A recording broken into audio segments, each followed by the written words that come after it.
প্রিয় দর্শক, স্বাগত জানাচ্ছি আগামীর বাংলাদেশ অনুষ্ঠানে। আশা করি আপনারা ভালো আছেন, সুস্থ আছেন। আমরা অনুষ্ঠানের শুরুতেই আসুন পরিচিত হয়নি আমাদের দুজন অতিথির সঙ্গে। একজন হলেন এম এ আজিজ এবং আরেকজন মাসুদ কামাল। দুজনেই দীর্ঘদিন ধরে সাংবাদিকতা পেশার সঙ্গে জড়িত রয়েছেন। আমরা শুরুতেই যাব এম এ আজিজের কাছে।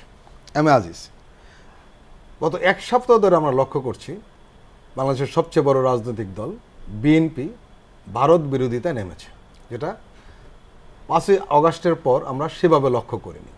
আপনি নিশ্চয়ই দেখেছেন যে ভারতীয় হাই কমিশনের দিকে তারা মিছিল করেছে এবং স্মারকলিপি জমা দিয়েছে। লন্ডনে দলটির মহাসচিব মির্জা ফখরুল ইসলাম আলমগীর খুব কড়া ভাষায় বক্তব্য রেখেছেন ভারতের বিরুদ্ধে। এবং বুধবার ওনারা আগরতলা সীমান্ত অভিমুখে লং মার্চের আয়োজন করেছেন। প্রশ্ন হলো, বিএনপি হঠাৎ করে বা শেষ দিকে এসে বা অনেক দিন পরে এই ধরনের প্রোগ্রাম দিচ্ছে কেন? প্রথম কথা হচ্ছে, যদি বিএনপির লোকরা জিজ্ঞেস করতেন, তারা ভারত বিরোধিতা করে নাই, ভারতের হেজিমনিকে বিরোধিতা করেছে, ভারতের মোদী সরকারের যে উৎপীড়ন তার বিরোধিতা করেছে, হিন্দুত্ববাদীর বিরোধিতা করেছে।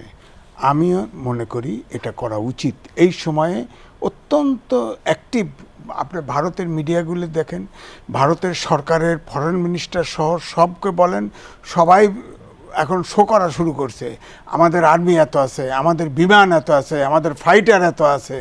আর আমাদের যখন ওই উত্তর অঞ্চলে একটা ঘাঁটি করা হচ্ছে, এতে তাদের জ্বালা শুরু হয়ে গেছে। কেন আমাদের থাকতে পারে না? বিশ্বায়নের যুগে দেশের আকার ছোট, জনগণ কম, এটাই শক্তি, মূল শক্তি নয়। দেশে বিশ্বায়নের যুগে কেউ একা নয়। তাহলে ভারত মালদ্বীপের থেকে সরে আসতে হতো না। দক্ষিণ এশিয়ার একটি দেশের সাথে সম্পর্ক নাই, কারণ 1947 সালে যে নেহেরু ডক্ট্রিন যেটা ছিল, যে দ্বিজাতির তত্ত্বভিত্তিতে বাংলাদেশ এবং ভারত যে ভাগ হলো, তখনই পলিসি ছিল তাদের পাকিস্তানকে ছোট করে রাখা, খাটো করা। এবং সেটা শেষ পর্যন্ত মুক্তিযুদ্ধের আগ পর্যন্ত আপনি দেখেন, 25শে মার্চের আগ পর্যন্ত তারা, ভারতের পলিসি ছিল যে এ দেশে যেহেতু পূর্ব পাকিস্তানের ভোটার বেশি, সুতরাং শেখ মুজিবই যদি প্রধানমন্ত্রী হয়ে যায়, তাহলে তার মাধ্যমেই এই পাকিস্তানকে আপনার নিয়ন্ত্রণে রাখা যাবে। কিন্তু সেটা হয় নাই, কারণ পাকিস্তানি সোলজার ভুল করেছে, 25শে মার্চ ক্র্যাকডাউন করেছে, আলোচনা ভেস্তে গেছে। তো তখন মুক্তিযুদ্ধ বাধ্য হয়ে এই জনগণ কিন্তু মুক্তিযুদ্ধে নেমেছে, এবং মুক্তিযুদ্ধ শুরু হওয়ার আগে কোনো দিক থেকে মুক্তিযুদ্ধের ঘোষণা ছিল না। এবং যে অস্থায়ী সরকার ছিল তারাও হতভম্ব ছিল। তাজউদ্দিনের নেতৃত্বে তখন তারা উইদাউট কোনো পরামর্শ, কোনো আওয়ামী লীগের কোনো পরামর্শ ছাড়া একটা সরকার ফর্ম করে, তারপরে মুক্তিযুদ্ধের শুরু হয়। তো সেটাও সেইটাও ফল করছে। তখন তারা, আপনি খেয়াল করে দেখেন যে তারা এই যে পূর্ব পাকিস্তান এবং পশ্চিম পাকিস্তান, এখানে যদি এই দুইটা দেশকে আলাদা করে দেওয়া যায়, আলাদা করে পাকিস্তানকে ভেঙে দেওয়া যায়, তাহলে হয়তো তাদের যে এই যে শোষণ, যে বড় শক্তি পাকিস্তানও, তাকে দুর্বল করা যাবে। শেষ পর্যন্ত আমরা স্বাধীনতা চেয়েছি, তারা পাকিস্তানকে ভাগ করতে চেয়েছে, তারাও সাকসেসফুল হয়েছে, আমরাও সাকসেসফুল হয়েছি।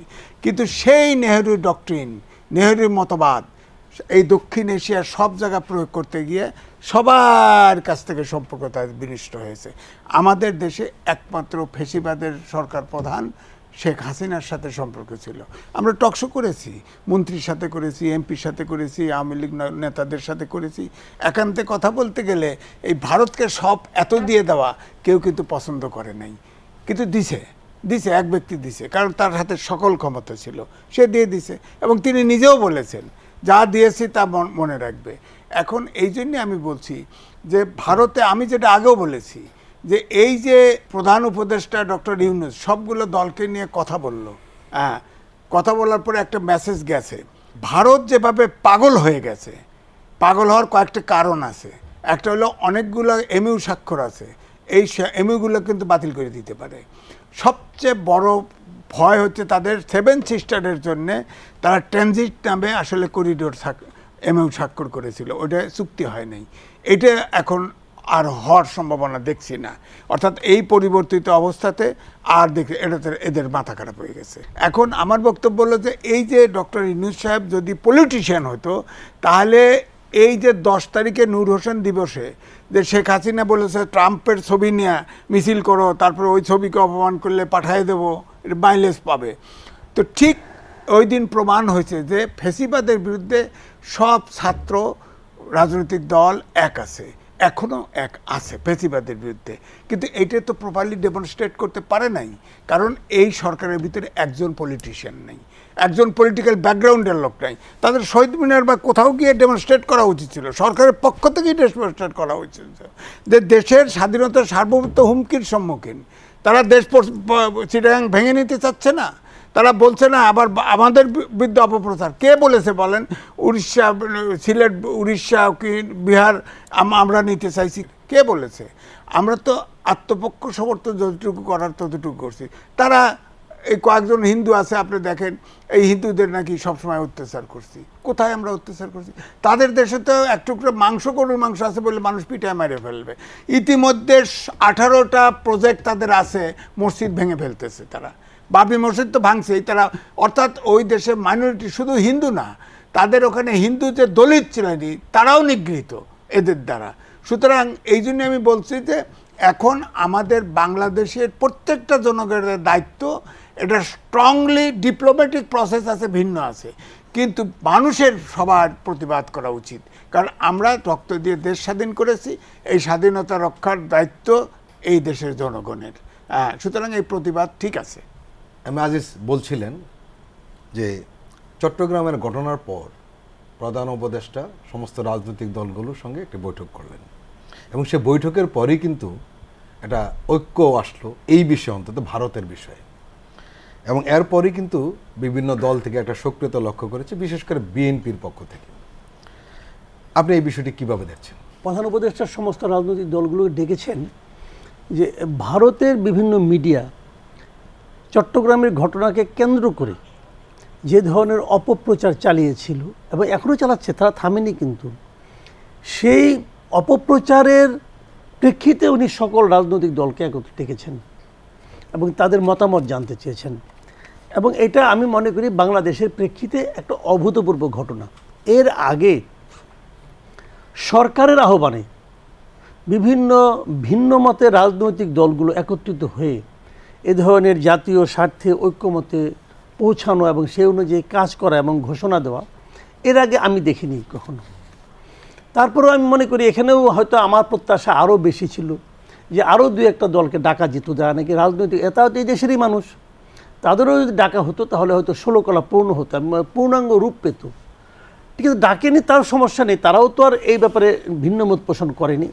কিন্তু এক্ষেত্রে অন্য একটা কথা, সেটা আমি একটু পরে বলি।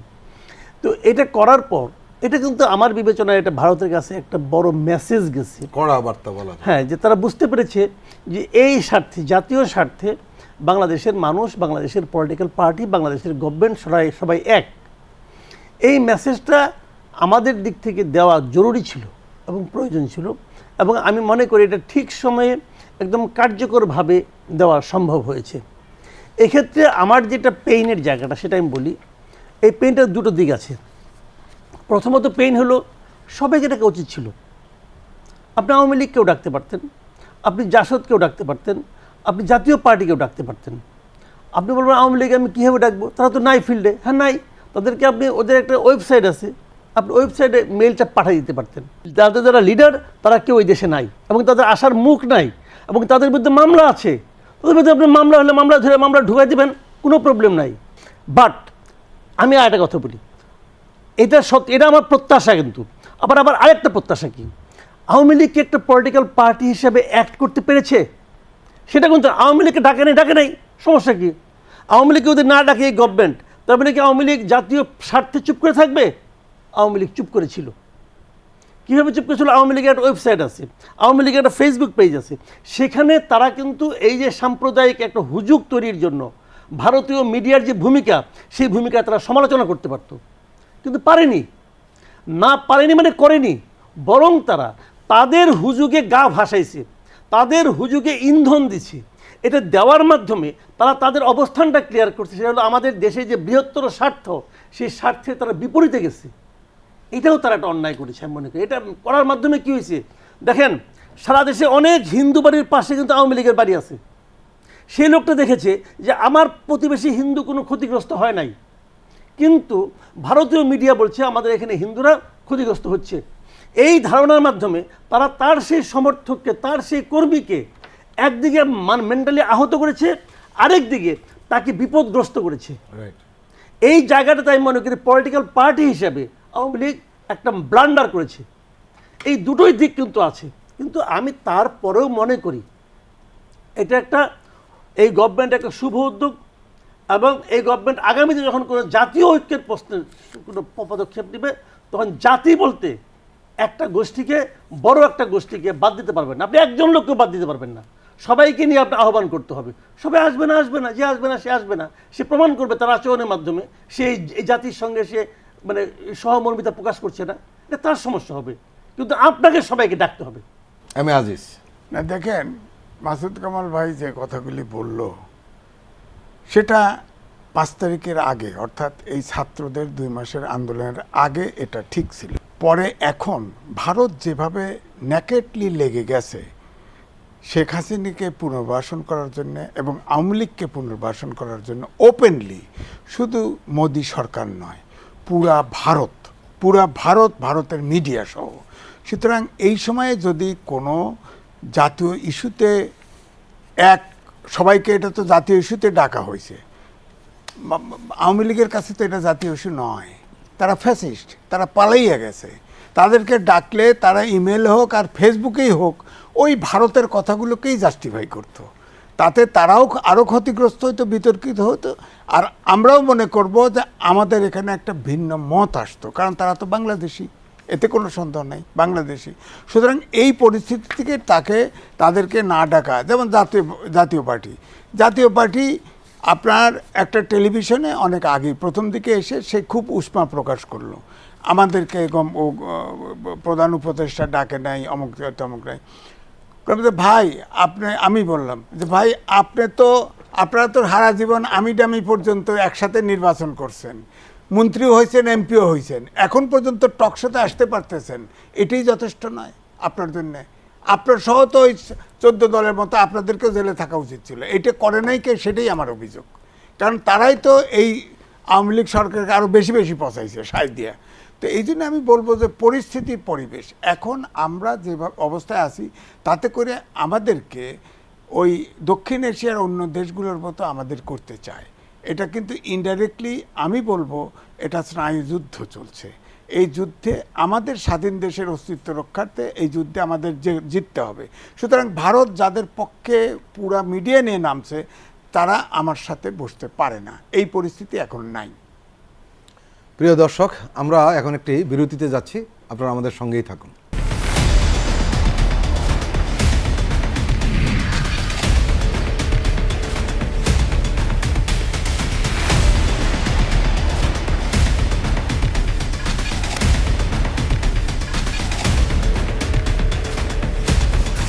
নিপীড়নের স্মৃতি, প্রযোজনা মোহাম্মদ হাসান রিয়াদ ও গোলাম মোর্শেদ। দেখবেন প্রতি শুক্র ও শনিবার সন্ধ্যা 7টায়। আবারও স্বাগত আগামীর বাংলাদেশ অনুষ্ঠানে। মাসুদ কামাল, ভারতের পররাষ্ট্র সচিবের সফরের পর আমাদের দেশের মিডিয়া এই নিয়ে যতটুকু আলোচনা না হচ্ছে তার চেয়ে অনেক গুণ বেশি হচ্ছে ভারতীয় মিডিয়ায়, এবং সেটা সব ধরনের মিডিয়াতে এই বিষয়টিকে ফলো করে প্রচার করা হচ্ছে। সেখানে তারা কিন্তু তাদের অবস্থান থেকে সরে আসেনি, তাদের বয়ান যেগুলো প্রকাশ করছে সেটি হলো, তারা দুটো বিষয়ে অবশ্য ফলো করে প্রচার করেছে। সেটি হলো যে দুটো দাবি প্রফেসর ইউনূস জানিয়েছেন। একটি হলো যে দিল্লিতে বসে শেখ হাসিনা যে কাজকর্ম করছে সেগুলো আমাদের অভ্যন্তরীণ শান্তি শৃঙ্খলার পরিপন্থী, এটা বন্ধ করতে হবে।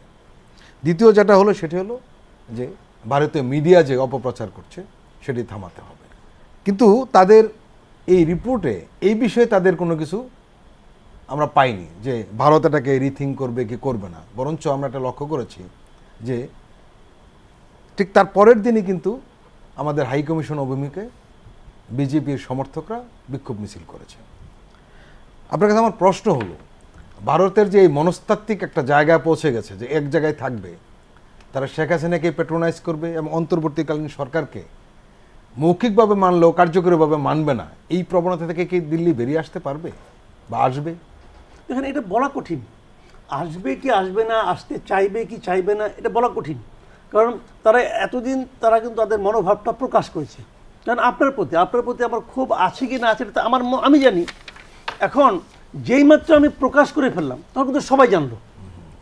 এখন সবাই যখন জেনে গেল তখন কিন্তু আমাকে আবার ব্যাক করতে হলে একটু ইনে বেনে নানা রকম একটা অজুহাত ক্রিয়েট করে ব্যাক করতে হয়। আর যদি আমার মনে মনে থাকতো, আপনাকে প্রকাশ করার আগে যদি আমি বুঝতাম যে আমার ব্যাক করা উচিত, তাহলে আমি যে ব্যাক করলাম এটা কিন্তু কেউ বুঝলো না, তাই না? এখন ওনারা প্রকাশ করে ফেলেছে। ওনারা ভেবেছিল যে এইভাবে প্রকাশ করলে পরে বাংলাদেশ হয়তো একটা চাপ অনুভব করবে। তো চাপটা অনুভব করেনি বাংলাদেশ, করেনি। কারণ একটা কথা আছে, দাবা খেলায় না একটা একটা ফর্মুলা আছে, একটা স্ট্র্যাটেজি আছে। ওখানে বলা হয় যে attack is the best defence. আপনি যদি ডিফেন্স খুঁজেন, বারবার যদি আত্মরক্ষা করার জন্য থাকেন, আপনাকে অ্যাটাক করে থাকবে। আপনি যদি পাল্টা অ্যাটাক করেন, এটি হলো সবচেয়ে ভালো ডিফেন্স। আমার কাছে কেন যেন মনে হয়েছে আমাদের গভর্নমেন্ট, বিশেষ করে ডক্টর ইউনূসের গভর্নমেন্ট, তারা এই ফর্মুলায় গেছে। যেই দিন বিক্রম মিস্ত্রি চলে গেছেন পররাষ্ট্র সচিব, দেখেন তারপরেই কি হলো, ইউরোপীয় ইউনিয়নের লোকদের সঙ্গে কিন্তু ডক্টর ইউনূস বসছেন। ওই দিনই বসছেন, তো এরপরেই বসছেন। বসার পর কী হয়েছে, সেখানে আমাদের এখানে অনেক ইউরোপীয় দেশের দূতাবাস নাই। সেগুলো কোথায়? ইন্ডিয়াতে। আমাদের ছেলেমেয়েরা যায় নাকি ইউরোপে পড়তে যায়, তারা কিন্তু ভিসার জন্য ইন্ডিয়া থেকে ভিসা নিতে হয়, ওখানে যে অ্যাপ্লাই করতে হয়, আবার ওখান থেকে ভিসা আনতে হয়। এটা একটা মোটামুটি লেংদি প্রসেস এবং আমাদের জন্য খুবই কষ্টকর। তো ডক্টর ইউনূস কিন্তু ওদেরকে বলছে যে তোমরা তোমাদের ভিসা অফিস ওখান থেকে সরে আনো, আমাদের এখানে আনো অথবা অন্য কোনো দেশে আনো, কারণ আমাদের জন্য যাওয়া আসার সমস্যা হচ্ছে, আমাদের স্টুডেন্টদের কষ্ট হচ্ছে। যে এই কথাটা শোনার জন্য ভারতে অবস্থানরত ইউরোপের 20টা দেশের প্রতিনিধিরা কিন্তু বাংলাদেশে চলে আসছে। 20টা। বাংলাদেশের ইতিহাসে কখনো এরকম হয় নাই। আগে মাসুদ ভাই আপনি নিশ্চয়ই জানেন যে আগে কি ছিল। আগে এখান থেকে পররাষ্ট্র সচিব অথবা পররাষ্ট্র মন্ত্রী গিয়ে ওদেরকে ব্রিফিং করে আসতো।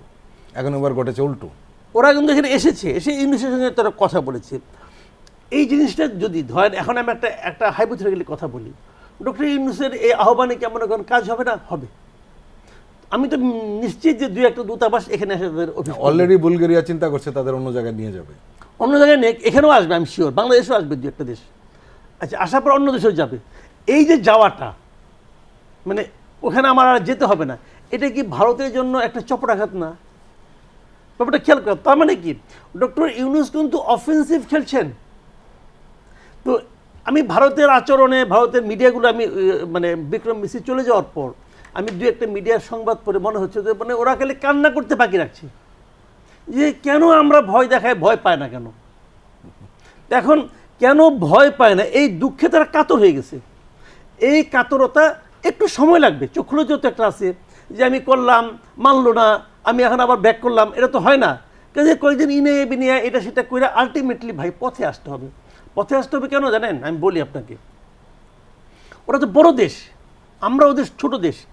আমাদের চারদিকে কিন্তু ওরা, চারদিকে, একদিকে সমুদ্র আর সব দিকে ওরা, আর ছোট্ট একটু জায়গায় মিয়ানমার আছে। তো আমার এক বন্ধু আর কি, সে বলতেছিল যে ভারতের সঙ্গে তোমরা যেরকম করো, মানে ইন্ডিয়ান ফ্রেন্ড আর কি, মাঝে মাঝে ফোনে আলাপ টালাপ হয়। তো বলে কি ভাই তোমরা তো আসলে আমাদের বগলতলায় আছো। বগলতলা মানে দেখায় যে বগলের নিচে ওখানে তুমি আসো, আমি ওদেরকে চাপ দিই, তুমি কিন্তু শেষ। আমি বললাম হ্যাঁ, কথা সত্য, ভৌগোলিকভাবে আমরা বগলতলায় আছি, কিন্তু ভাবো তো এই বগলতলায় যদি এটা ফোড়া হয় তোমার কি অবস্থা হবে? তখন তুমি খালি বগলতলা নিয়ে ঝামেলা পড়বা না, পুরো শরীর নিয়ে ঝামেলা পড়বা।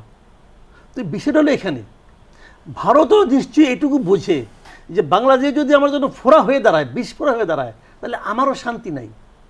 এই জিনিসটা কিন্তু ডক্টর ইউনূস দায়িত্ব নেওয়ার পরেই ভারতকে এটা বুঝিয়ে দিয়েছেন। তো আমার কথা হলো কি, এতে কোনো ক্ষতি হয় না। ক্ষতি হয় না কেন? দেখেন মালদ্বীপ আমাদের মিরপুরের সমান একটা জায়গায় ভাই। মালদ্বীপ কয়জন লোক বাস করে এখানে? 5.5 লাখ। তো তারা ইন্ডিয়ার বিরুদ্ধে স্লোগান দিয়ে মোহাম্মদ মুজ্জু প্রেসিডেন্ট হয়েছে, তারা কেউ চিনতো আজকে 2 বছর আগে? কেউ চিনতো না। খালি একটা স্লোগান দিয়ে ভারতের বিরুদ্ধে স্লোগান দিয়ে, ইন্ডিয়া আউট স্লোগান দিয়ে তারা এখানে আসছে। প্রথমে তো ভারত খুব ভাব দেখালো, না আমরা যাব না, কারণ মালদ্বীপে যত ট্যুরিস্ট যায় তার অ্যাবাভ 40% ভারতের। তো তারা যাবে না, তাহলে মালদ্বীপ শেষ হয়ে যাবে। এই ভয়ে কি মালদ্বীপ ভীত হয়ে কাঁপাকাঁপি করছে? করে নাই। ভারত বিকল্প হিসেবে তাদের লক্ষদ্বীপকে নিয়ে গেছে, তারা তো লক্ষদ্বীপে মোদি সাহেব সমুদ্রে পাড়ে যে ছবিও তুলছে, কোনো লাভ হয় না। মোটামুটি লোকজন গেছে ওখানে, যায় না। ওটা টুরিস্ট মানে হওয়া কঠিন। এখন তাহলে কি দাঁড়ালো ব্যাপারটা? সর্বশেষ দেখলাম মজ্জু আয়সা নিয়ে মোদির সঙ্গে গোলাগালি করতেছে। কেন গোলাগালি করতেছে? ভারত পিছু হটছে, এটাই নিয়ম। আপনি যার সঙ্গে লড়াই বর্তমানে বিশ্বে যে এখন সৃষ্টি, এখন আর আগের মতো নাই ইচ্ছা হলে থাবাতে দখল করলাম, এত সহজ না বিষয়গুলো। এটা কিন্তু একটা আন্তর্জাতিক রাজনীতির সঙ্গে জড়ায় যায়, যে কারণে মালদ্বীপের মতো রাষ্ট্রের কাছে আপনাকে মাথা নিচু করতে হয়েছে। কেন? যে ওরা মেরুদণ্ড সোজা করে দাঁড়াইছিল। আমাদের সমস্যাটা হলো আমাদের এখানে মেরুদণ্ড সোজা করে থাকার মতো একটা রাষ্ট্রনায়ক দরকার ছিল, সেটা একদিন আমাদের ছিল না। আমাদের এখানে ছিল অনুগত ভৃত্য। এখন অনুগত ভৃত্য চলে যাওয়ার পর ওনাদের একটু মন খারাপ তবে হইতে পারে। এই মন খারাপ নিয়ে বেশি আপনি মন খারাপ করেন না। মন খারাপ হয়েছে, একটু চিল্লাচিল্লি করবে, একটু কান্নাকাটি করবে। আলটিমেটলি ভাই, আমরা যদি আমাদের মেরুদণ্ড সোজা রাখতে পারি তাহলে স্বাধীন দেশ হিসেবে তারাও থাকতে পারবে, আমরাও থাকতে পারবো। পরস্পরের প্রতি শ্রদ্ধাবোধ থাকা দরকার। আমি কিন্তু বলি না যে ভারতের সঙ্গে আমাদের যুদ্ধ করতে হবে। ভারত ভারতের মতো থাকবে, আমরা ভারতকে অবশ্যই ভালোবাসবো, বিনিময়ে তাকেও ভালোবাসতে হবে।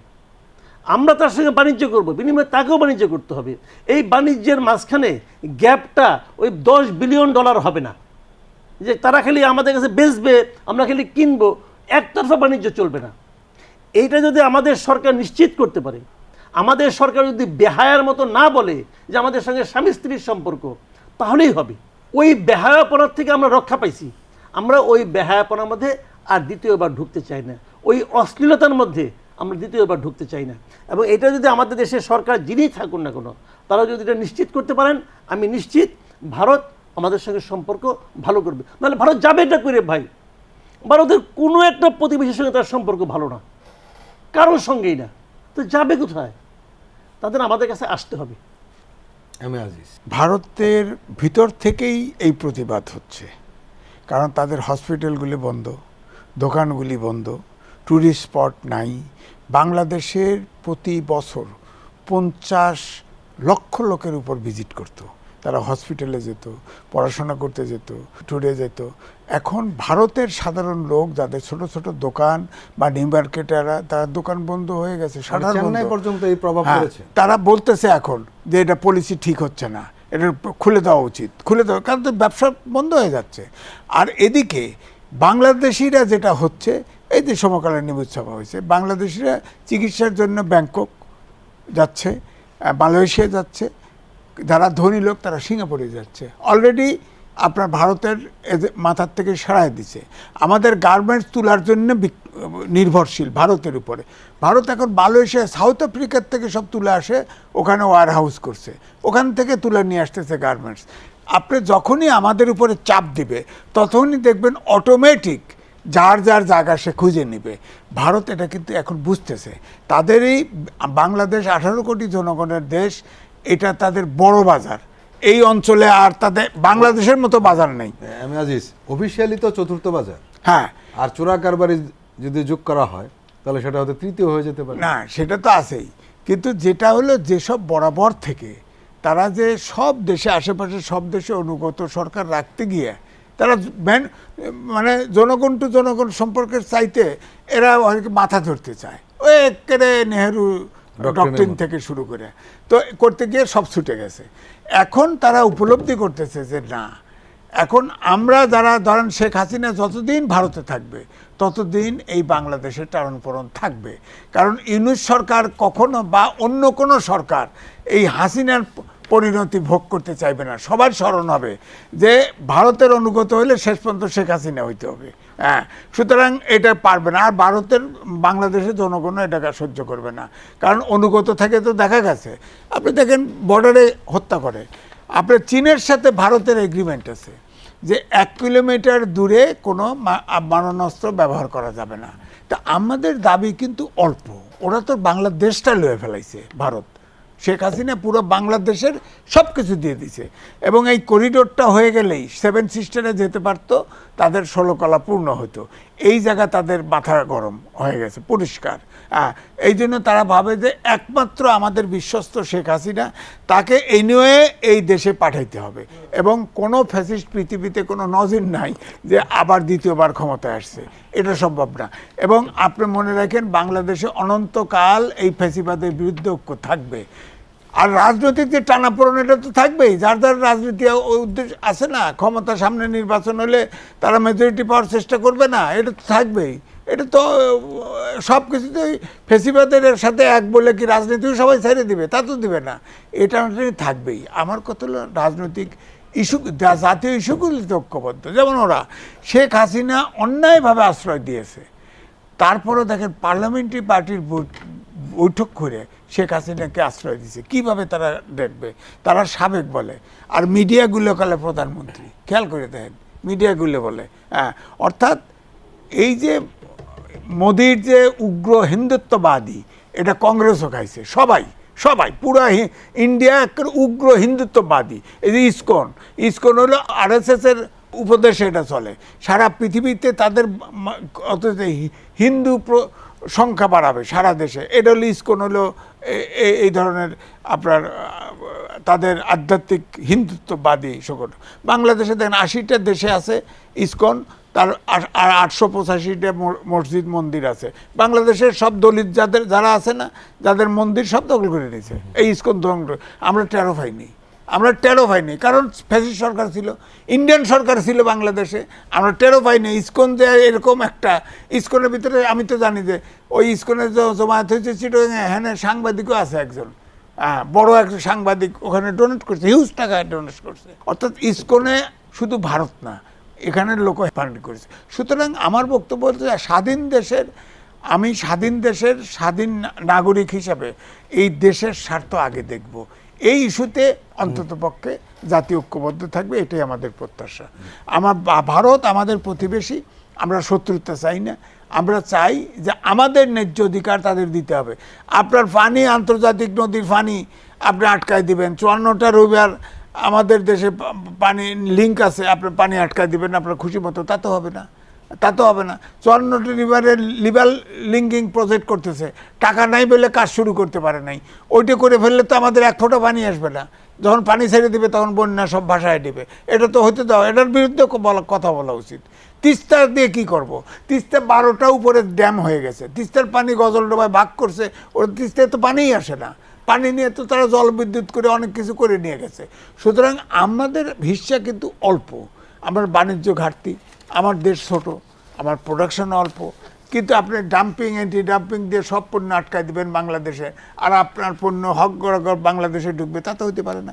আপনি মুক্ত করে দেন, আমার পণ্য যদি ভারতে না চলে, না চলুক, আমি কিছু করতে যাব না, ওপেন করেন।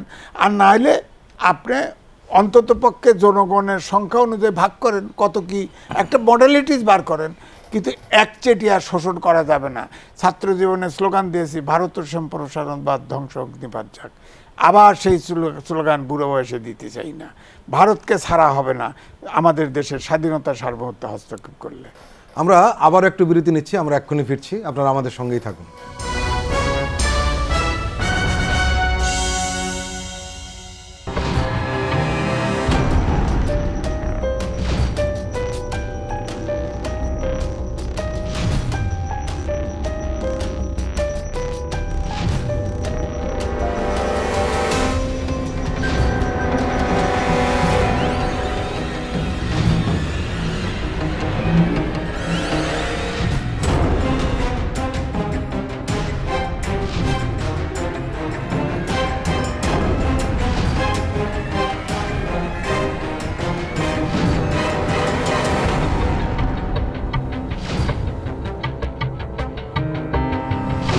কেমন আছে অর্থনীতি দেখবেন প্রতি সোম ও মঙ্গলবার রাত 10:20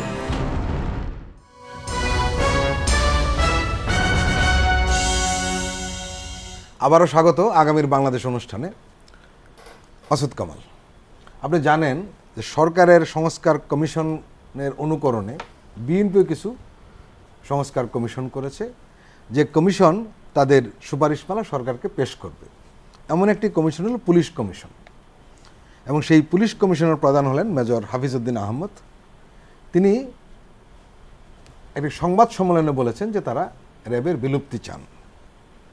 এবং আপনি জানেন এটা বিএনপির আমলেই 2004 সালে এই র্যাব গঠিত হয়েছিল। সাংবাদিকরা প্রশ্ন করেছিল যে বিএনপির আমলে গঠিত এই বাহিনীকে সংস্কার না করে কেন বিলুপ্ত চায়।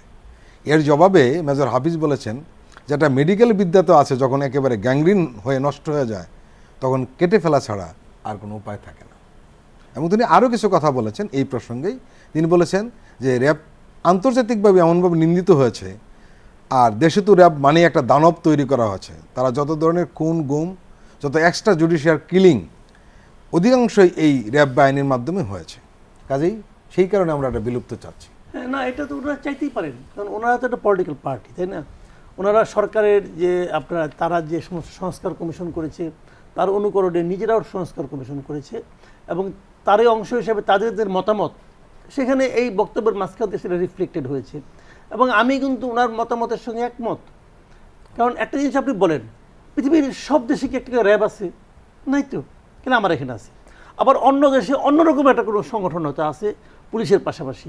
তো পুলিশ যে যেখানে আছে তার পাশাপাশি এই ধরনের একটা প্যারামিলিটারি অথবা অন্য যেভাবে আপনি অভিহিত করেন না কোনো আপনার মানে এরকম একটা কমিটি করার প্রয়োজনটা কোথায়? এটা খুব প্রয়োজন? আমি মনে করি কোনো প্রয়োজন নেই।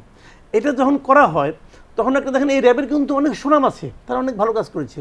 বিশেষ করে আমি তো জানি আপনার দক্ষিণাঞ্চলে এই সর্বহারা যে চরমপন্থী যে গ্রুপগুলি ছিল তাদের দমনে র্যাব তো অসাধারণ ভূমিকা রেখেছে। এটা তো ওখানকার লোকজনের কাছে জিজ্ঞাসা করে দেখেন, তারা কিন্তু খুবই হ্যাপি এই ঘটনার কারণে। আচ্ছা, একটা কথা আপনাকে বলেন, এই র্যাবে যারা ছিল তারা কি আমার আপনার ভাই বন্ধু না? এরাই তো।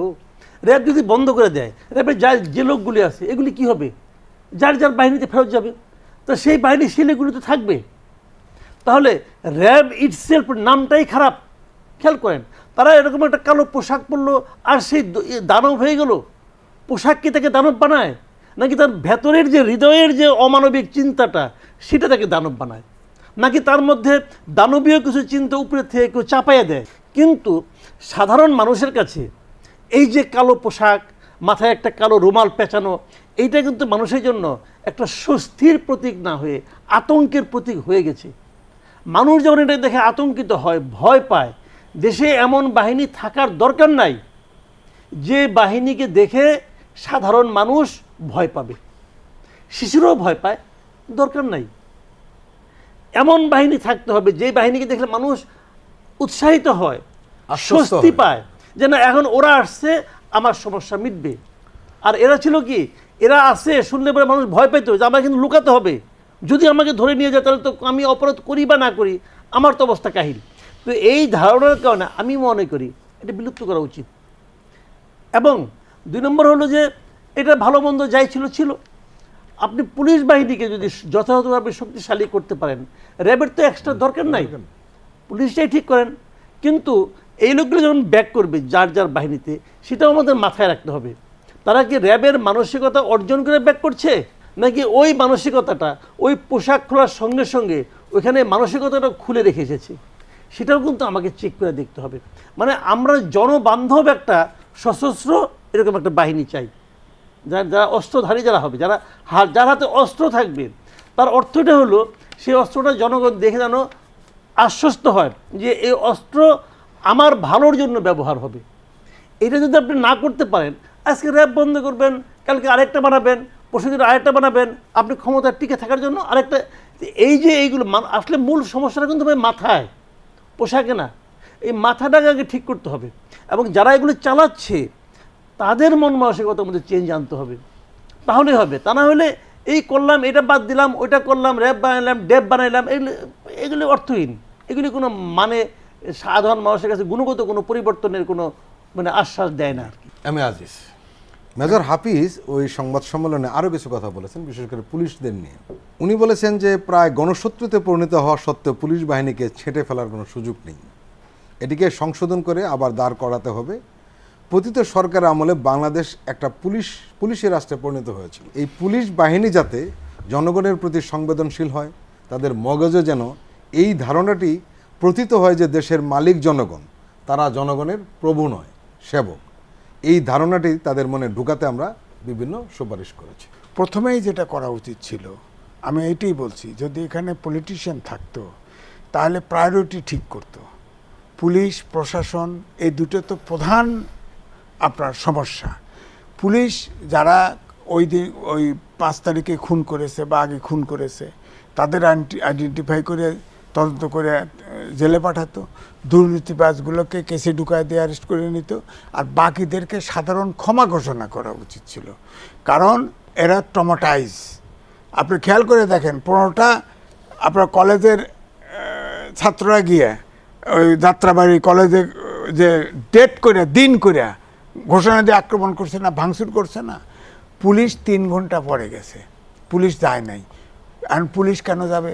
পুলিশ কি করবে? ওটাকে দমন করতে হলে টিয়ার গ্যাস মারতে হবে, লাঠি চার্জ করতে হবে, সাউন্ড গ্রেনেড মারতে হবে। মারলেই তো কবেন যে এটা ফেসিবাদের দোষর, জেলে ঢোকা। তাদেরকে তো এই জায়গাতে মুক্তি দিতে হবে, সেটা তো দেওয়া হচ্ছে না। তো সুতরাং এটা ট্রমাটাইজ থাকবে।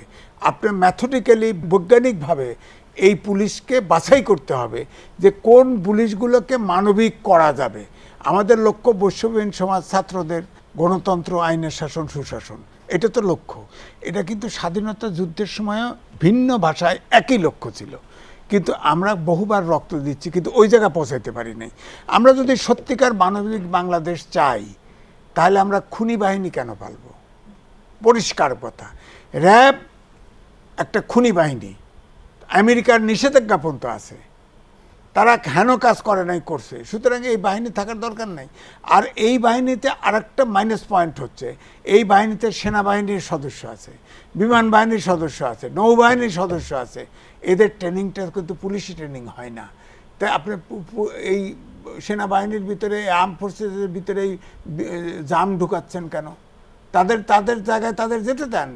পুলিশ আপনি আলাদাভাবে তৈরি করেন, তবে কোনোভাবেই আমরা পুলিশ বাহিনী চাই, মানবিক পুলিশ চাই, জনগণের বন্ধু পুলিশ চাই। তাদের তো কিলার করব না, কিলার করতে চাই না। এই জন্য আমি বলছি যে আপনার র্যাব যেমন না থাকা এটা দামি, আর পুলিশের যে এখন যে ভাষায় আপনি বললেন, এই ভাষায় সমস্যার সমাধান হবে বলে মনে করি না। পুলিশকে অবশ্যই, নিরপরাধ পুলিশের ভিতরে আছে, হয়তো হুকুমে গুলি চালাইছে, তাদের আলাদা করে তাদেরকে সাধারণ ক্ষমা ঘোষণা না করা পর্যন্ত এই পুলিশ টমার থেকে বেরোতে পারবে না। এম.এ আজিজ এবং জনাব মাসুদ কামাল, আপনাদের দুজনকে আন্তরিক ধন্যবাদ আমাদের দীর্ঘ সময় দেওয়ার জন্য। প্রিয় দর্শক, আজকের অনুষ্ঠান আমরা এখানেই শেষ করছি। আপনারা ভালো থাকবেন, সুস্থ থাকবেন। আল্লাহ হাফিজ।